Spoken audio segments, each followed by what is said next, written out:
Welcome to the No BS Spiritual Book Club's live streaming interview series, where leading new thought teachers, speakers, and authors share the intimate stories behind the 10 best spiritual books that inspired them the most on their spiritual journey. From well-known classics to hidden gems you might never have heard of, the No BS Spiritual Book Club saves you time and money by sharing reliable recommendations from those who've walked the path before you. The No BS Spiritual Book Club, the only no BS guide to the best spiritual books to inspire your own journey of self-discovery. Here's your host, founder of the No BS Spiritual Book Club, Sandie Sedgbeer. Hello and welcome. Despite growing up dyslexic, Zenka Caro discovered the power of storytelling to deliver the most potent ideas to our doorstep, bring genius minds and revolutionary ideas into our homes, and transform ordinary individuals into the heroes who shape the world. It's the impact of these influences that helped foster Zenka's passion for blending science and spirituality, ultimately culminating in projects like a mystery school for the Galactic Age and teaching others the joy of mind over matter during spoon-bending training courses. A notable futurist, software architect, and founder of LightNet.org, a collective intelligence think tank centered around consciousness, Zenka Caro joins me now to share the 10 best spiritual books that influenced her the most on her life journey. Zenka, welcome. Thank you, Sandie. It's great to be here. So, books, that must have been really challenging for you growing up dyslexic. How did you cope? Well, I think you always find a way to cope. And that's one of the interesting things about the human body is that even, people that can't see can hear perfectly. So I think that I would just memorize the way the words would look. And I, tried to hide it as much as possible. And I actually love reading. So I think that's great. And you always have to appreciate the uniqueness of your body and brain because your blind sides are going to give way to the things that make you special and interesting. So, So books have had a powerful effect on your life, you've said. Tell me why. Because you get to basically get inside the life of extraordinary people. And I think that in life, humanity is only governed by the stories we tell ourselves about ourselves. And this can be true for every person listening today. What is the story that you tell people about yourself? What is the story you tell yourself about yourself? And I'm always wanting to ride the top of the evolutionary curve to see what this earth and these people are capable of. So when you read a book, it's like understanding the potential of the world all over again. And I think that we're living in extraordinary times. And I'm very obsessed with time. So just thinking back a couple generations, books were not available to you and I. They were like for rich people, for kings, even a lot of the books that have changed the world, like in the mystical spiritual traditions, like even in Judaism, some of those books were not even able to be read by people that weren't studying to be a priest. Now that stuff is on TikTok. Yeah. You know what I mean? So this is why we're entering a renaissance around the world. And I love that we can share information, incredible, powerful, liberating, transformational information in the way that we can. What was it like for you having to pick just 10? After I sent it off, I was like, oh, I forgot this one and this one and this one. Did you find it easy though? Yeah, it was stream of consciousness, like, oh yeah, this one, this one, this one, this one. Yeah. So it's a mix you'll see today. It's a mix of science books and people who've done incredible things. And a lot of the books I'm going to be talking about are people that have done incredible things that they've written a book about, or the book has become a project. And that's really what I'm interested in is how we get the world to experience their greatness through an experience, not just about reading it, but what happens when you actually try it yourself. Mm. Well, let's start with the first book on your list, which is a classic that changed our view of tomorrow, and you say changed your life. And it was Future Shock by Alvin Toffler, published in 1970. Yeah. So I still to this day remember I went to visit my parents in their farm in Ohio in this book, and Power Shift was sitting there on my bedside table. And when I read it, I started to understand exponential change, this idea that we are not really cognitively capable of understanding the fact that we're about to go through so much massive change in the next 5 to 10 years, we can't even picture what life will be like. And we've learned this with AI recently. It's like all of a sudden, I mean, this is like the beginning of AI and it's already disrupted everything. I mean, even education, no wonder education is falling apart because so much is new and the teachers can't keep up anymore. So it's like we've got to reinvent everything. And I often think of it kind of like if you were in a chair facing toward the future, and in the past it was just like pretty much the same generation to generation. Now it's like that chair is literally lifted like that. And so after reading this book, I realized that I needed to dedicate my life to preparing for what was next and preparing people to believe that change was a good thing, not a scary thing, and that there was so much potential waiting for us and that we needed to think about it. We needed to start preparing. And their second book, Power Shift, also changed my life again. So after spending years of my life studying exponential change and doing TED Talks about it and really trying to study why it was happening and how it was happening, I then read Power Shift, which is about how that the power in the world used to be done through military might and money. And now it's knowledge. And that's what this book club and everybody who's sharing on YouTube and other platforms is all about. It's distributing knowledge around the planet that's going to make us be able to create the world that we want to, right? So that the everyday people have the knowledge to create a better world. And we're experiencing that right now. And so my nonprofit is dedicated to sharing the most valuable information on the planet that has been kind of shrouded before and organize it in a way that's palatable, just like you're doing here. I mean, you can get overwhelmed by the number of books out there, but you've just said no 10. And then with these people, these 10. So it's a curation of knowledge because we're in the information overwhelm age, right? So Yes. they pointed to this fact. And, you know, just like, you know, I often use the example of the TEDx, I mean, the global prizes where they give away millions of dollars. They do that with people in their basements. It's not NASA that's winning those prizes. It's the people that have intelligence and time. And so I think that the tables have turned, where before the people with the money and the guns were running the world, and now it's the smart people. We all can do it. Yeah, well, definitely there's a leveling out of the playing field because of technology. Yeah.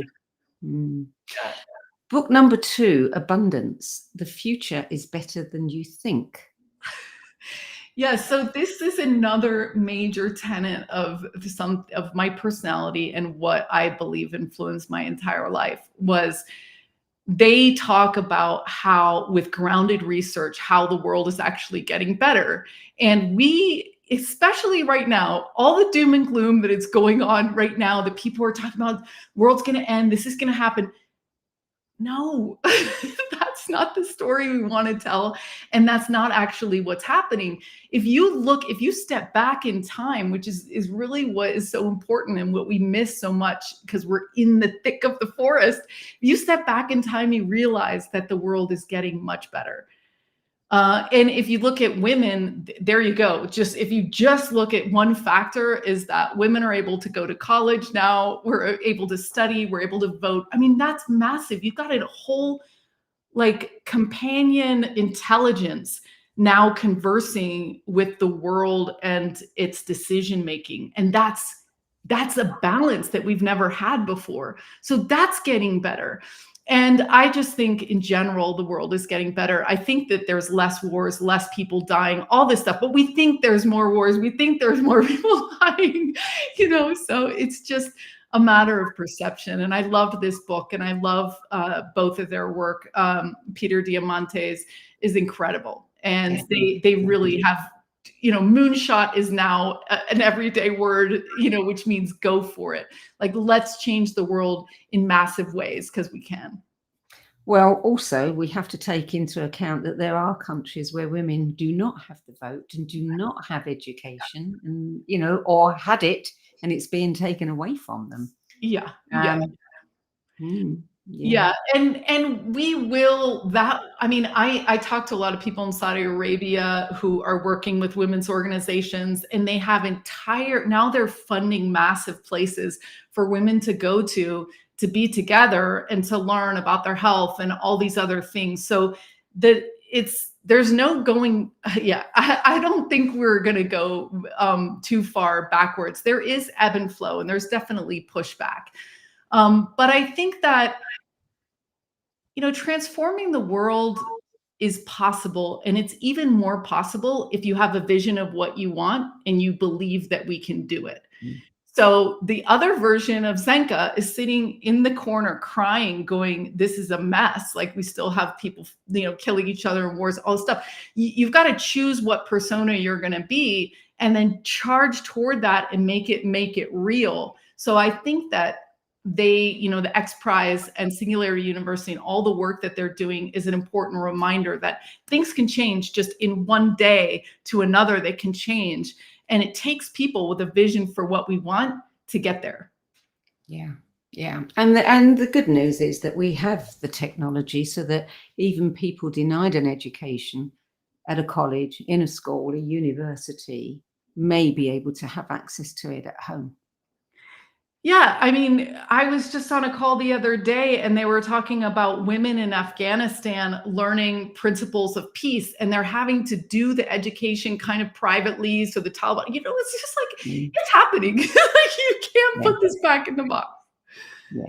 Yeah. Book number 3, A New Kind of Science by a physics and computer science genius, Stephen Wolfram, published in 1997. What was it about this book that really got you? I remember getting this book in Washington, D.C. to this day. It's a 1,200-page book, and I loved this man's ethos and his drive to understand the universe in terms of patterns. So in addition to this book, he created a mathematical platform that allows people to visualize math and scientific data and things like that. And that also became my obsession with my work, because if we can understand a pattern, but again, by stepping back a little bit, like the exponential change graphs are very shocking. It's like, okay, this is like, you don't have to explain it anymore. And I think, and that's what we're looking for in LightNet. What is the pattern of people that cure themselves of cancer? What's the pattern that gets people to bend a spoon? Because there is a pattern. And if we don't have tools to see the pattern, we are really crippling in humanity, because we're going to have to relearn. So I really admire his work and his quest to provide tools so that we can think better together, because not one of us is going to solve this whole puzzle. So we need data visualization tools to be readily accessible to the world. You said, on my deathbed, I hope my life's work culminates to produce one thing, an elegant and simple algorithm or sentence about nature of reality. Have you got any idea what that sentence might be yet? Yeah, I think so. And I think it might be different. We started to notice patterns with spoon bending and other remote viewing and other, really extreme reality creations. And that's kind of what we wanted to start studies like, okay, if we can get a guy to walk out of a wheelchair, or if we can remote view like France, then we could probably do everything below that. We can probably have people stop their headache or whatever, right? All the stuff below. And I think it has to do with energy. It's what everyone is saying. It has to do with our belief and our energy. And I think that everybody has a choice in the story that they tell about themselves. We're back to that thing. So if you believe in your heart that you can bend a spoon, with your mind, you actually can do that. And I've watched hundreds of people do it that had no experience and didn't maybe have their chakras aligned or this or that, they weren't vegan. It's like just the emotion of it. So we know that emotion, intention, and belief are something that rules the world. So those are some of the patterns that I think will help us do everything, whether it's cleaning up the oceans or going to outer space or falling in love or being better parents or whatever it is. It's those guiding principles. And I can't wait to have the research come out, because it'll be nuanced. You and I are working on the Purpose Lab. How do you find your purpose? Well, that's a little bit different, but it also has to do with a lot of people don't follow their purpose because they can't believe in themselves. And that's a tragedy, because I believe in every one of you listening. I believe in you.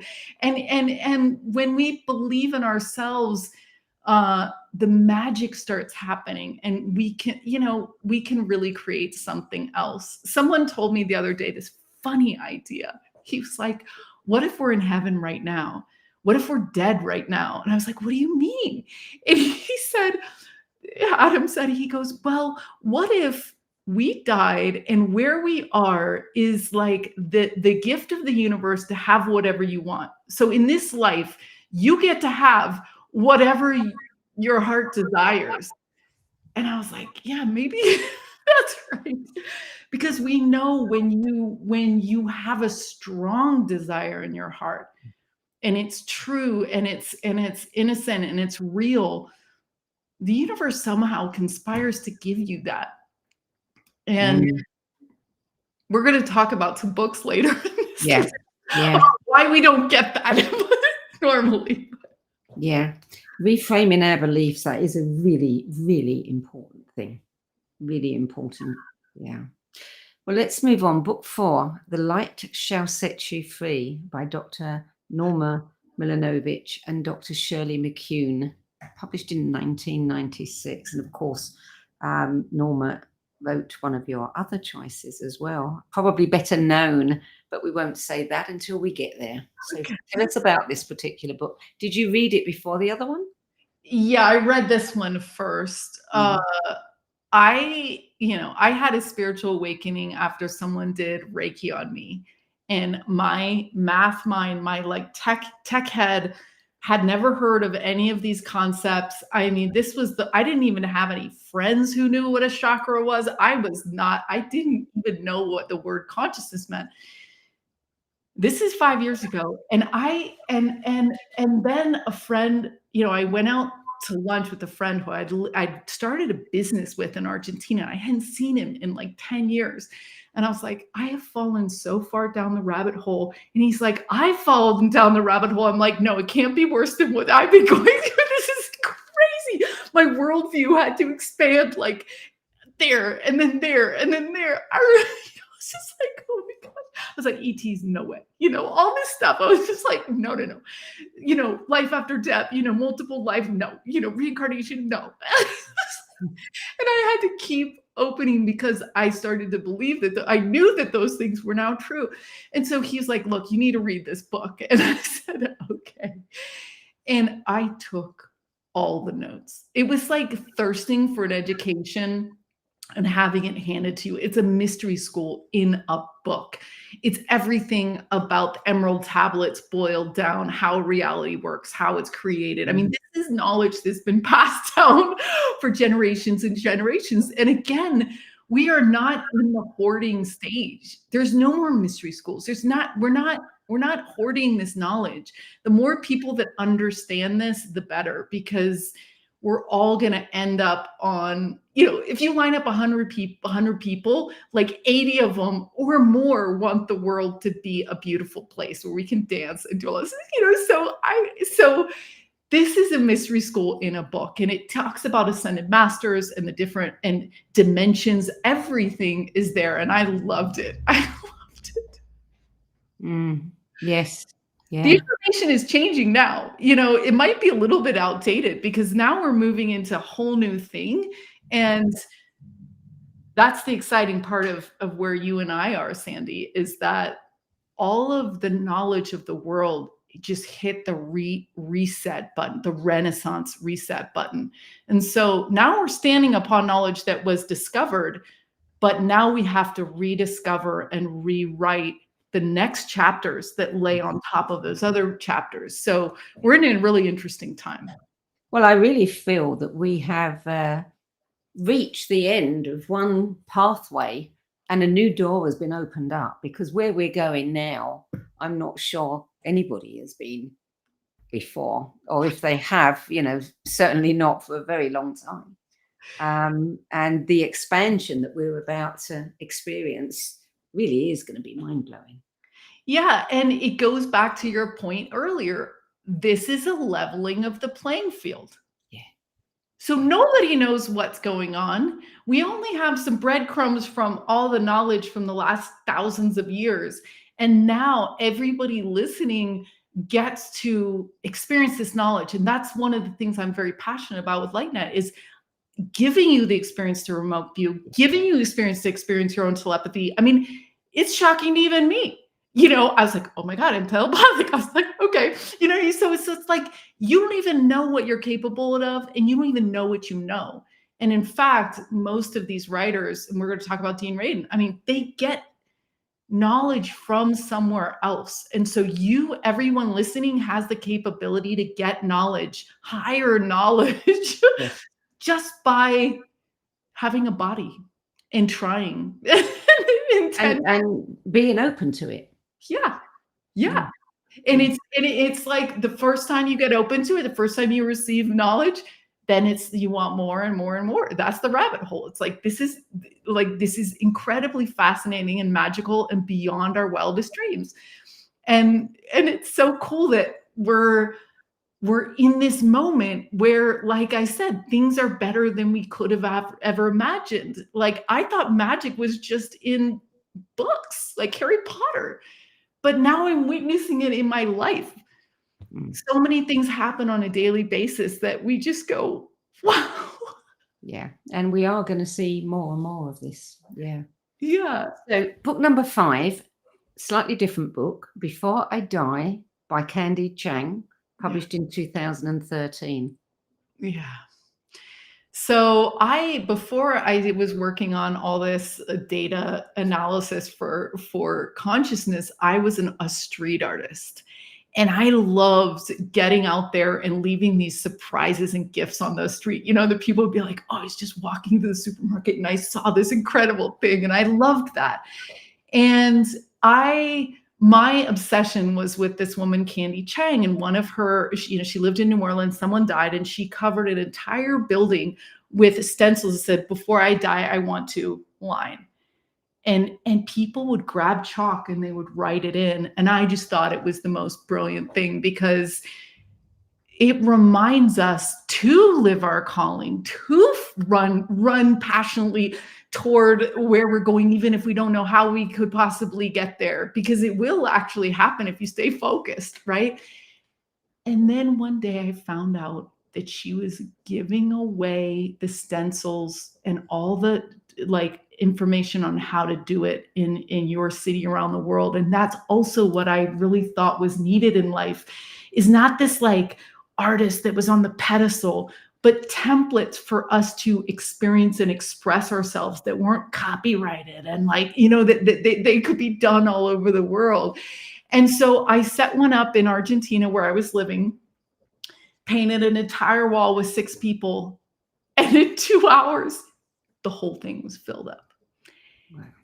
And it was 6-year-olds and old men. And like, I just sat there, almost cried, because I couldn't believe how I love art that like cuts through all generations, all economic, like that is art. That is a movie. When a film can appeal to everybody, that really is cutting a chord. I remember watching one woman go up and she's like, I want to go to Europe. And this is in Argentina. And her son was walking with her. He's like, Mom, why didn't you ever tell me? We can make this happen for you. You know what I mean? So if you don't tell anyone what your dreams are, or if you don't even know what they are. I did a lot of artwork about remote controls of like, what if you had a remote control that could do anything, what would you want? So I mean, that was one of the things that I researched, was that people know what their nightmares are and what they don't want, but they don't even know what they want. So then we go back to the original principle. If you're not sure exactly what makes you come alive or what you want to do before you die, you're not gonna it's not gonna happen, I think that goes back to what you said earlier about belief. I think people do know what they want. They just don't think that they have any chance of getting it or the permission to go for it. Right. That came out in one of the interviews recently, and I had forgotten that was the case. Like I wouldn't have even put that on a list, but I think that's right. There's like a battle in our minds, and one of them says, I want to do it. And the other says, be realistic. Come on. Who do you think you are? You're not this, you're not that enough. You're not this enough.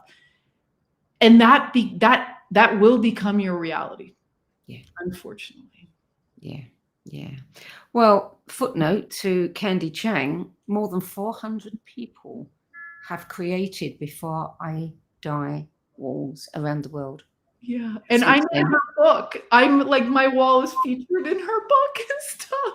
Brilliant. Good. Okay, we're going to take a short break now. You're listening to a No BS Spiritual Book Club interview, and sharing the 10 books that had the biggest influence on her life journey is futurist, software architect, time traveler, and spoonbender Zenka Caro, who is the founder of LightNet.org, a collective intelligence think tank centered around consciousness. We'll be back with more of Zenka's 10 best spiritual book list after this break.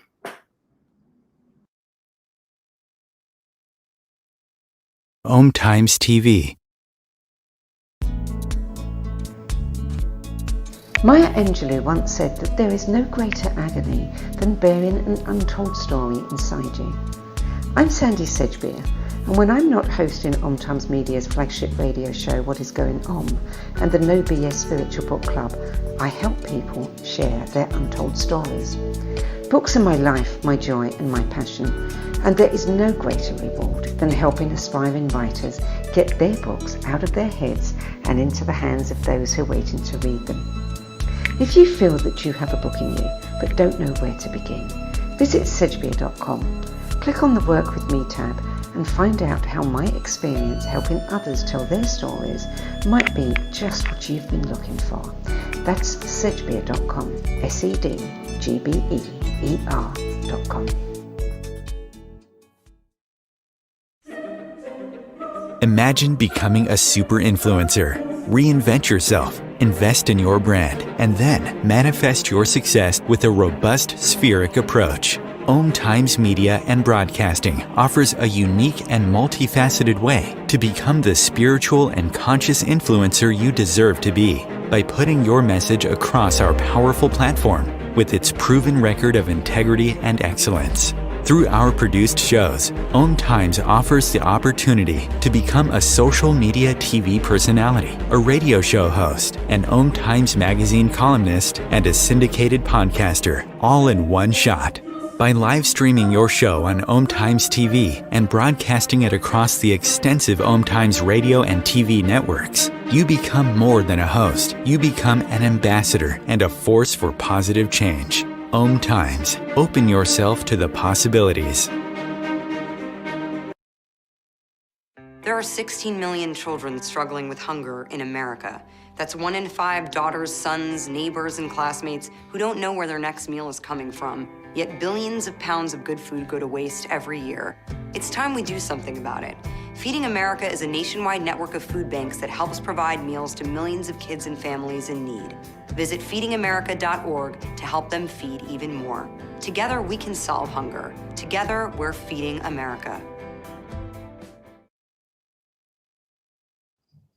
Welcome back.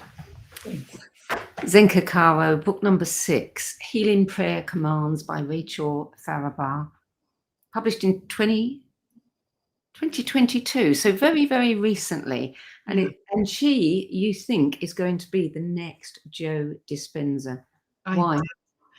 I do. She's very fascinating because Joe Dispenza taught us that our thoughts and emotions create the reality around us. But she teaches us how to figure out what your thoughts are. And I know that sounds crazy, but your subconscious mind is most of your mind. Your conscious mind is this tiny sliver. So the only way to know what's in your subconscious mind is to look at your life. Look at what you have. Look at what you've created with your family, with your jobs, with your relationships. So it's very interesting because she teaches, when I met her, she was like teaching theta healing, which is this idea that she could basically put someone in hypnosis and change their life completely. And I watched her do it. She got people off of heroin, which is like crazy. And she got them pregnant, which they haven't been able, like things that were major blocks and major life issues for people, she was solving in a half an hour. And I couldn't believe it. And her book walks you through every single question you might have about finances, money, love, all the things. It's like, do I feel safe feeling this? Do I feel supported by my community, by my family, in every single permutation that there is? And you start to realize through muscle testing what you actually think. And I was shocked. I was shocked when I did my own muscle testing about what I actually thought deep down. And then you do prayer commands that she teaches you how to do, which is this loving command where you reprogram your mind and then you retest everything and it works. So you completely have undone your beliefs.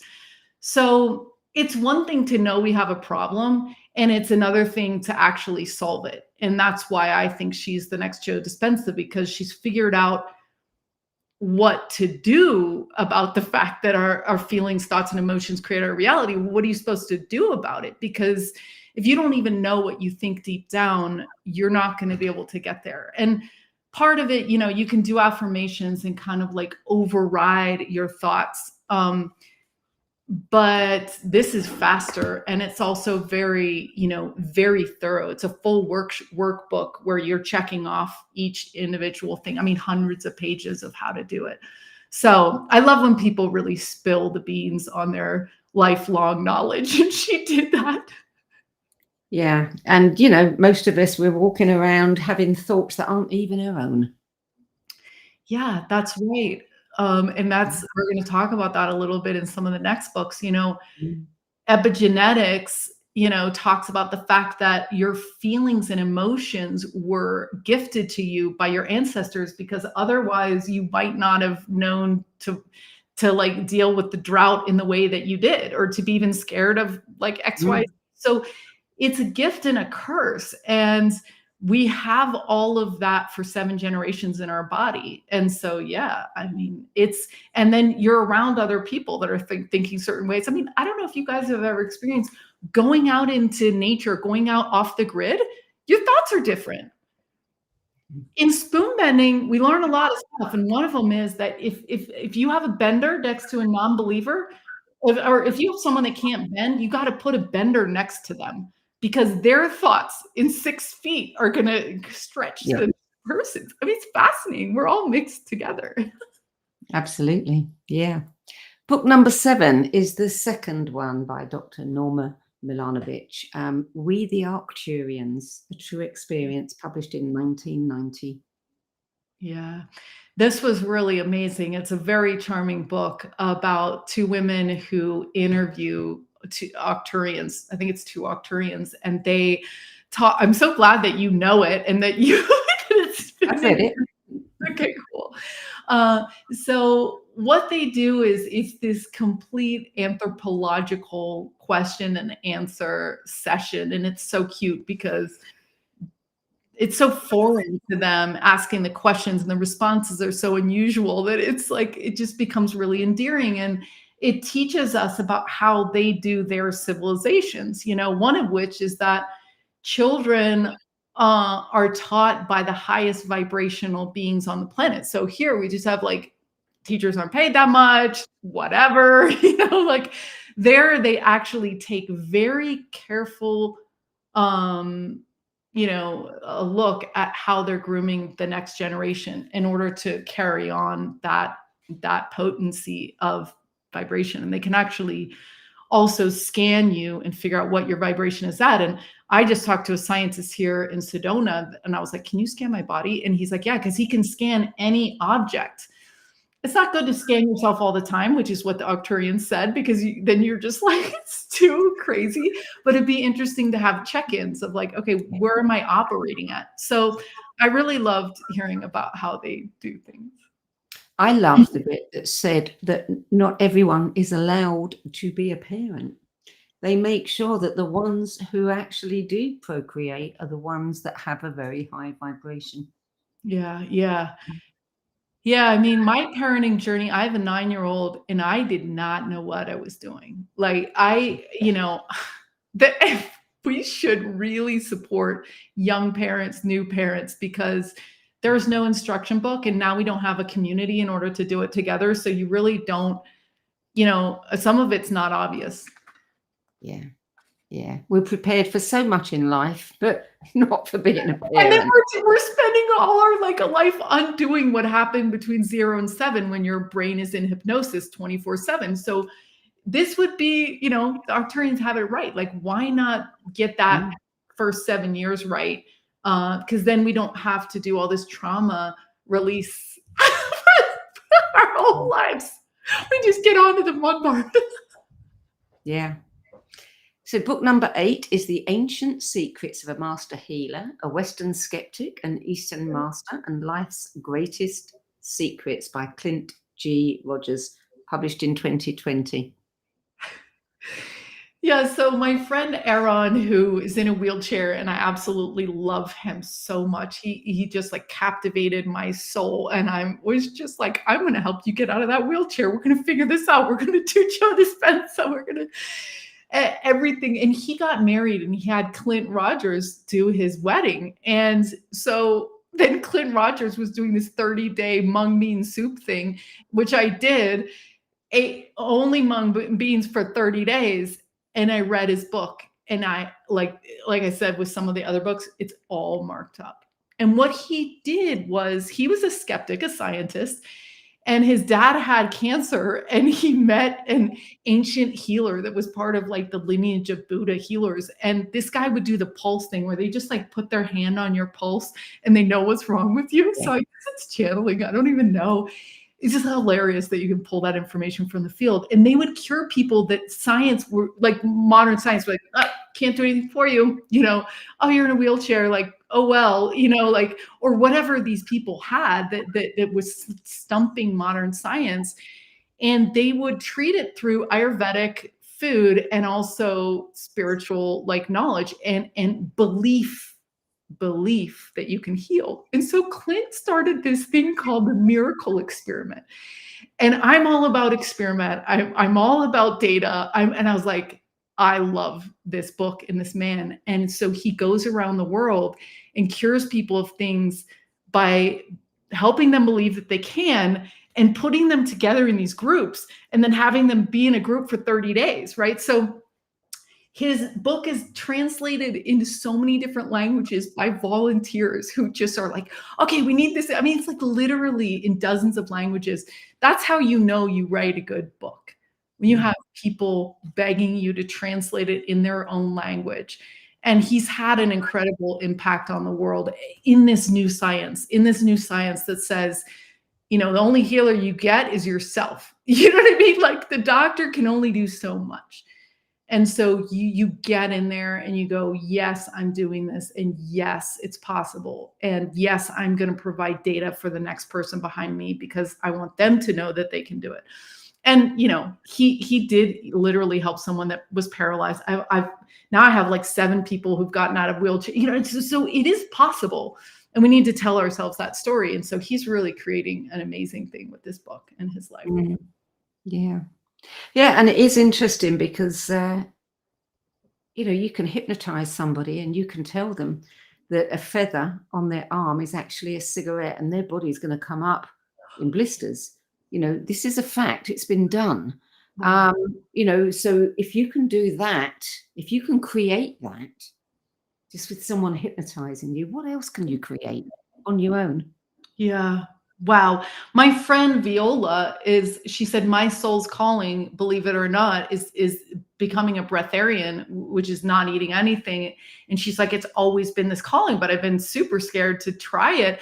She met another guy, did a workshop, and now she's in it and she's 6 weeks in. So if we don't even technically need food, I mean, we're all going to eat because it's so delicious, but if we don't technically even need food, then we are confused about how this reality is. And maybe it's like what Adam said, maybe this is heaven where we get anything we want, as long as we believe that we can, and we love ourselves enough into creating it, you know? So with those anomalies are why I get excited to get up in the morning. Cause I'm like, how is it possible someone didn't eat for a couple of years? I mean, that's like, doesn't make any sense. And that's why your work is so important, Sandie, is us questioning everything until we understand what our swan song as a humanity. And we're about to figure it out. Yeah. Because of books. I have to ask, how did you fare on 30 days of mung beans? It was fine. I mean, you kind of, you know, there was just an ad that was playing that one out of every 5 children don't even know where their food is coming. So you just say like, wow, I'm grateful for this food that I have, you know, because it's this perspective thing. Where are we in time and where are we in a society? And so you just have to be grateful. And it was fun because you do it with other people and everyone's like, oh my gosh, I feel so much better. You know what I mean? So it's just like fun. And it gets rid of parasites, which are supposed to like, you know, take some of your energy. So I like experimenting on my body. I like experimenting with my life because you can't understand anything until you actually had a lived experience. Yeah, we are our best laboratories, aren't we? Yeah. Yeah. So book number 9, a very personal book for you, The Women of Robertson Place, a family saga by Lynn H. Carden, published in 2020. Yeah, so I was in college in film school, and we went out into the back shed at my grandparents' house and found entire like box, you know, a chest of all these things, of top hats made of beaver skin, of diaries, of like crazy little like glasses and all this stuff.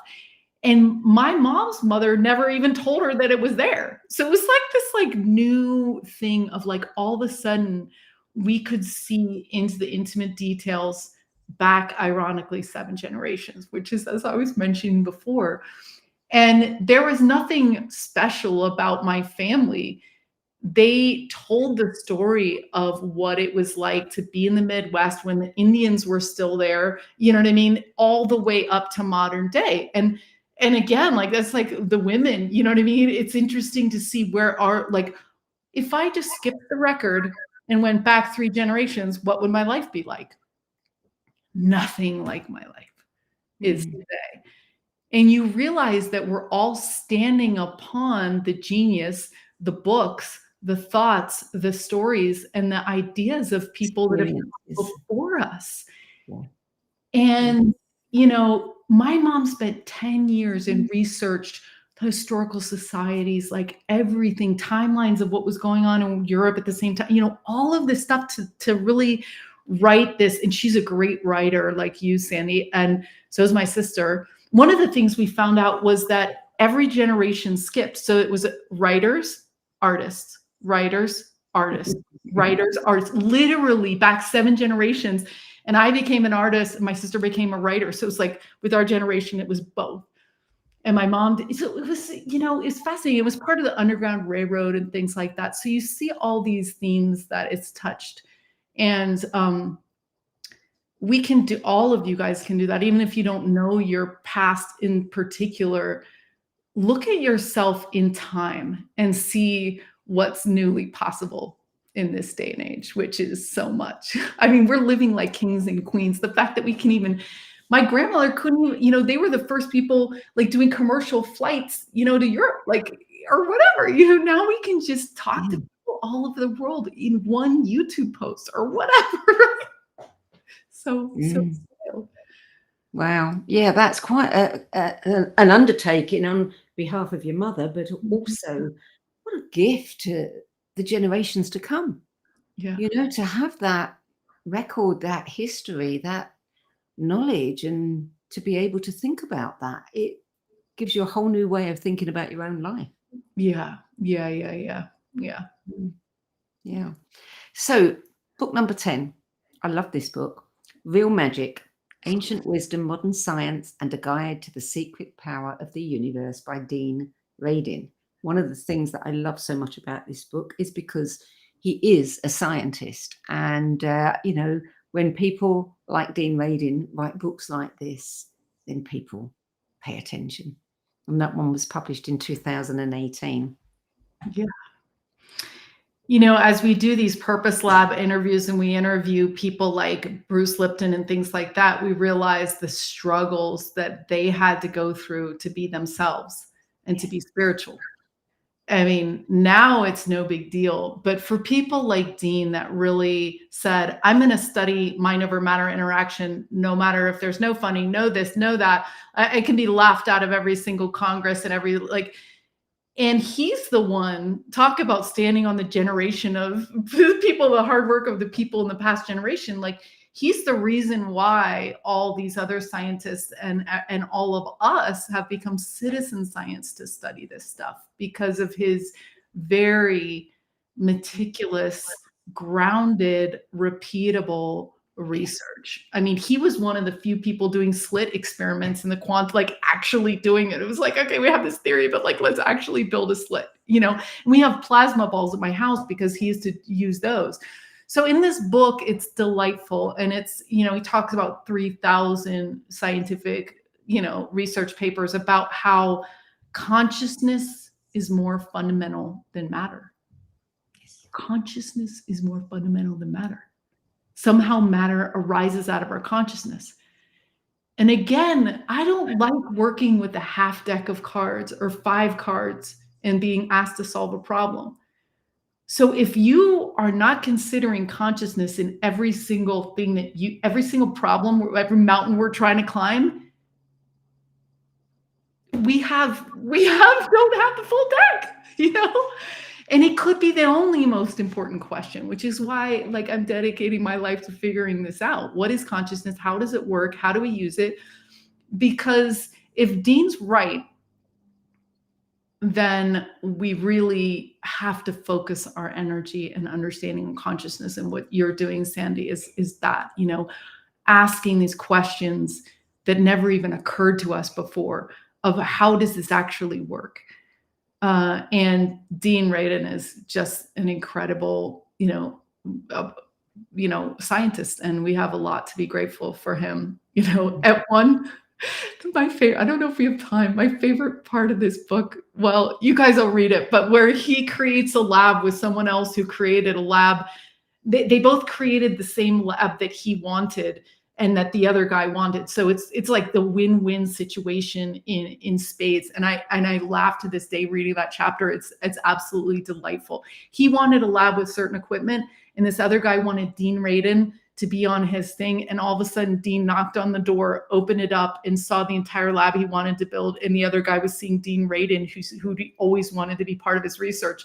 And they just sat there, they got dizzy, and they sat down on the couch because they had like both manifested their dream come true in the same moment.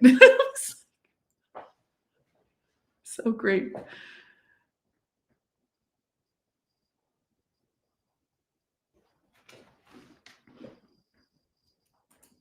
I think we lost connection. Oh.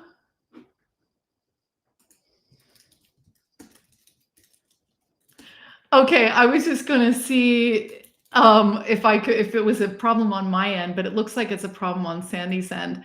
So let me pull up my book list and see. That was the last book. So I'll close the project and presentation today by talking a little bit more about LightNet and the nonprofit that we've built. So LightNet is designed to be in collective intelligence, and we study how people do impossible things, and we study those people. So we take 100 people that did something impossible. That could be spoon bending. It could be, we're working on an addiction lab. We're working on a purpose lab. So only 5% of the world are living their purpose. Oh, there we go. Yay. Yeah, there's a little bit of intention in that one as well, you know, to get myself back online after everything crashed. So you've been keeping everybody informed. Did you finish talking about Dean's book? Yeah, I did. And then, yeah, I was just explaining to them that in LightNet, we study how people do impossible things, partially to have the proof and inspiration that we were just talking about, to expand the story for all of us. Like, well, if he can do it, I can do it. And then really looking for the patterns. And we have a resource trove, because it can be overwhelming, just like books can be overwhelming. Well, which ones? And so we have a trove of resources that bubble up. Just like we've talked about, Sandie, I would love to look at the data of all these 10 tops and see what's moving to the top, because that's important. Yeah. And then we invite people to try it at home. So then we invite people to do these things in small groups of 8. And as we know from Lynn McTaggart's research, another book that didn't make it, but it's huge, right? Is this idea that if you get 8 people together, your dreams can come true faster. Or she's done a lot of research on healing, but it's with everything. And we have studied all of this stuff, and we found that if you wish for someone else, like if you're Sandie, if you're wanting to do something, well, let's say you want to help an author become more visible. Well, if you intend for it and you wish for it in your heart of hearts, it's almost more powerful than they themselves wishing for it. And you get 8 people together, and the math changes even more and almost becomes like almost inevitable. So that's what spoon bending, we use that hack too. We almost don't even do it with less than 15 people, because spoon bending is very like impossible in most people's minds. So you need a little bit more push on that one. But so we're really trying to put into practice consciousness and to make this wisdom available. Like we said, if wisdom is the new oil, if knowledge is the new oil that will be the power in the world, then let's get it into the hands of everyday people that want the world to be good, and let's get everyone to try it themselves, because that's where your true knowledge comes from, is your experience. Absolutely, yeah. And the more people you can get together, I mean, we see this in with crowds, is that there's almost like a viral effect that goes on. When someone's feeling something, everybody's feeling it. And of course we would, because we're all one anyway. Yeah. Okay, before we close, we don't have a lot of time left. You put in your keywords, apart from spoon bender and the other things, the one that stood out for me was time traveler. Tell me about your time traveling. Okay. Well, I'm not exactly sure. I've always felt like I was born at the wrong time. Like, I think that I'm supposed to, it was hard for a lot of people to understand what I was doing because I felt ahead of my time. But then I'm also wondering if that's part of what I create in this world. Some people, we've started to believe that maybe we created the reality that we're in. The experience we're in was created by us. So we're starting to realize that with virtual reality. And I mean, if you go on Mid-Journey, you're like, this just produced reality, right? And so it's not far-fetched to think that maybe we're lying down somewhere and that this entire experience is created as a learning mechanism for us.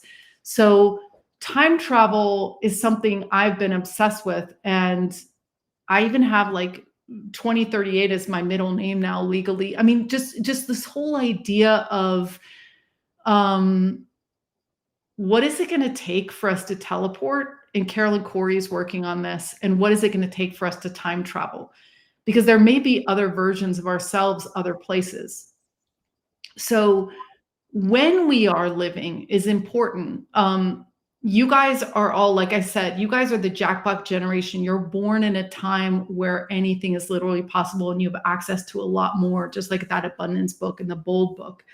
So I guess that was a very random response to tell you that I'm not sure we understand teleportation or time travel. I do believe it's possible. I do believe I'm from the future, and I do believe I traveled backwards in time.